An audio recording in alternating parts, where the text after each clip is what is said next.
तुम्ही हाच वरी केला म्हणजे ते नाव असं येते.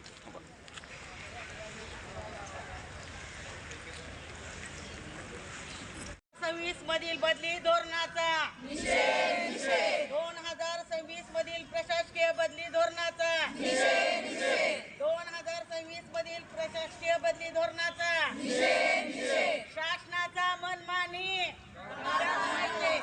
शासनाची मनमानी. Good morning. मी शासकीय वैद्यकीय महाविद्यालयातील सुवर्ण देशमुख आदी परिचारिका आपल्या बदली धोरणाविषयी बोलत आहे. तर प्रशासकीय बदली हे DHS मध्ये जर 6 वर्षाला होते त्याचप्रमाणे ह्या वर्षी पण आमची प्रशासकीय बदलीचं समुपदेशन झालं. त्या समुपदेशनानुसार आम्हाला बदलीचे ठिकाणं जाहीर करण्यात आले. पण ह्या अगोदर आपल्या जिल्ह्यामध्ये शासकीय वैद्यकीय महाविद्यालय धाराशिव हे प्रस्थापित झालं आणि त्या ठिकाणी आम्ही 2021 पासून कार्यरत आहोत. ह्या कार्य करत असताना आम्हाला प्रशासकीय बदलीमध्ये समुपदेशन करून आम्हाला दुसऱ्या ठिकाणी पाठवण्यात आलं. पण आमचा करार 2028 पर्यंत झालेला आहे की आम्ही ह्या शासकीय महाविद्यालयामध्ये काम करू. त्यानुसार बदली झालेली असताना सुद्धा आमच्या लेकराबाळाचे जे काही ऍडमिशन आहेत, जे काही कौटुंबिक हेळसांड आहे ते तर वाऱ्यावर सोडल्यासारखं झालं आणि आम्हाला त्यांनी आदेश असे काढले आता की 30 सप्टेंबर रोजी रिलीव्ह करण्यात यावं. तर 30 सप्टेंबर रोजी रिलीव्ह केल्यानंतर आमची सरकारला एकच विनंती आहे की आमच्या लेकराबाळाचे ऍडमिशन किंवा आमची कौटुंबिक होणारी हेळसांड ह्याला जबाबदार कोण? आम्ही तरी DHS आणि DMR या दोन्ही ठिकाणी एकच सेवा बजावत असताना हा दोनदुजेपणा कशासाठी? तर हा प्रश्न आमचा सरकारला आहे आणि आम्हाला जर प्रशासकीय धोरणानुसार DHS मधून रिलीव्ह करायचं असेल तर हे आजच करावं, नाहीतर आम्हाला पूर्ण वर्षभर आमच्या ह्या बदली धोरणातून वगळावं ही नम्र विनंती आहे. यापूर्वी इतर राज्याची इतर ठिकाणी काय अशा बदली झाली? आमच्या सार्वजनिक आरोग्य विभागामध्ये दर 6 वर्षांनीच बदली होते. त्याचप्रमाणे ही पण प्रक्रिया राबवली गेलेली आहे. नेमकं तुमच्यावर अन्याय झाला असं तुम्हाला कसं वाटतं? नेमकं काय तुमच्यावर? आम्हाला अन्याय झाला असं वाटतं की आम्हाला 2021 पासून शासकीय वैद्यकीय महाविद्यालय झालंय तर त्याच्यामध्ये आम्हाला करारानुसार इकडे दिलं आणि आता ह्यांनी जर आमच्यावर अन्याय करायचा नव्हता तर आम्हाला 30 जून रोजीच रिलीव्ह करायचं होतं. मग आता आपली मागणी काय असणार आहे? आमची मागणी असणार आहे 30 सप्टेंबर रोजी आम्हाला रिलीव्ह करायचं नाही आणि 2028 पर्यंतच्या करारानुसार आम्हाला धाराशिव जिल्हा शासकीय महाविद्यालयामध्येच काम करण्याची संधी मिळावी. आणि ह्यापूर्वी लातूर आणि अकोला ह्या धर्तीवर DHS to DMR असं समायोजन झालेलं आहे. म्हणजे सार्वजनिक आरोग्य विभाग ते शैक्षणिक विभाग ह्यामध्ये समायोजन झालेलं आहे. तर त्या धर्तीवर आमचं पण समायोजन व्हावं, कारण ह्या आकांक्षित जिल्ह्यामध्ये DMR मध्ये येण्यास कोणी तयार नाही. तर आम्ही इथलेच आहोत, तर आम्ही काम करण्यास इच्छुक आहोत. तरी आमचं समायोजन सरकारने मनावर घेऊन करून घ्यावं ही नम्र विनंती आहे. 2028 पर्यंत जर आमचा करार होता तर यांनी बदलीचा घाट कशामुळे घातला आणि 2028 पर्यंत त्यांनी आम्हाला ठेवून घ्यावे. आणि आमचा समायोजनचा जो मुद्दा आहे, लातूर शासकीय वैद्यकीय महाविद्यालयात जिल्हा रुग्णालय समायोजन होते तर मग धाराशिव असं काय वेगळं आहे आणि स्टाफ तिथली काय वेगळी सेवा देते? रुग्णसेवा ही एकच असते.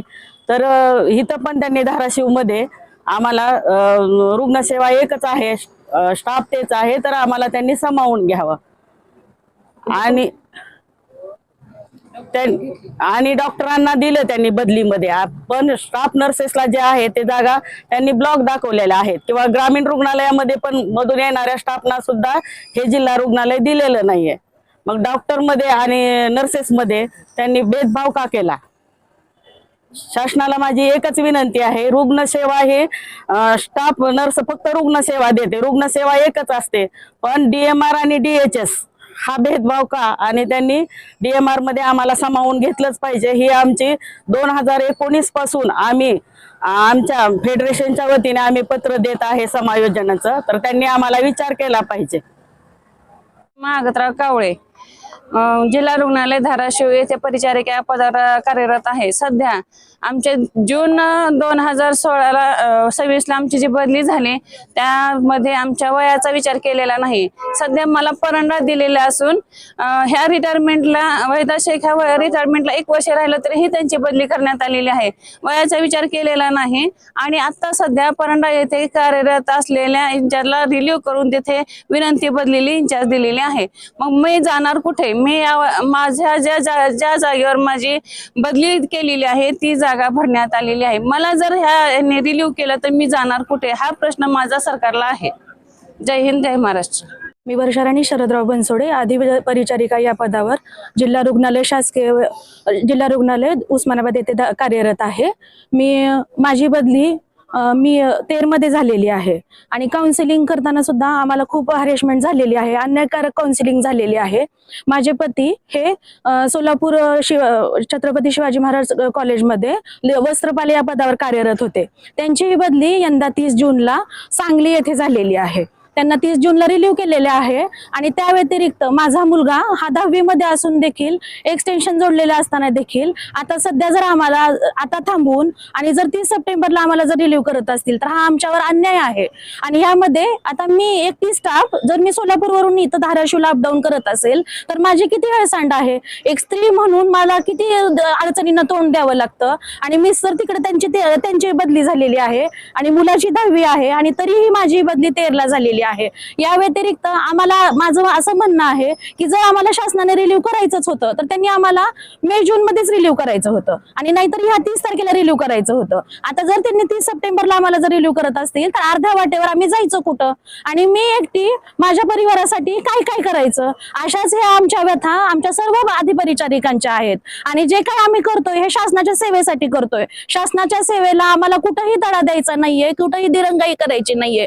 तरी माझे मिस्टर तिथं जॉईन झालेले आहेत आणि मीही जाण्यासाठी तयार आहे. पण करायचं तर रिलीव्ह आम्हाला आताच करा. हे अन्यायकारक ज्या बदल्या झालेल्या आहेत त्या जर रिलीव्ह करायच्या असतील तुम्हाला तर आम्हाला 30 तारखेलाच रिलीव्ह करा. ह्या अन्यायकारक ज्या अशा बदल्या होत आहेत त्या थांबवा, त्वरित थांबवा.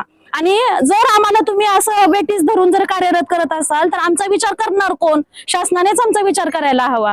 यासाठी आमची विनंती आहे की जर तुम्हाला आम्हाला प्रशासकीय बदल्या करायच्या आहेत तर आम्हाला सगळ्यांना सरसकट आत्ताच रिलीव्ह करा, नाहीतर मग आम्हाला 1 वर्ष रिलीव्ह करू नका. आणि आमचं शासनाचं जिल्हा रुग्णालयाचं जे DHSचं जे समायोजन आहे ते शासनाने कृपया करण्याची आमची विनंती आहे शासनाला, की आमची विनंती की आम्हाला समायोजनामध्ये सामावून घ्यावं आणि आमची बदली DHS to DMR करावी.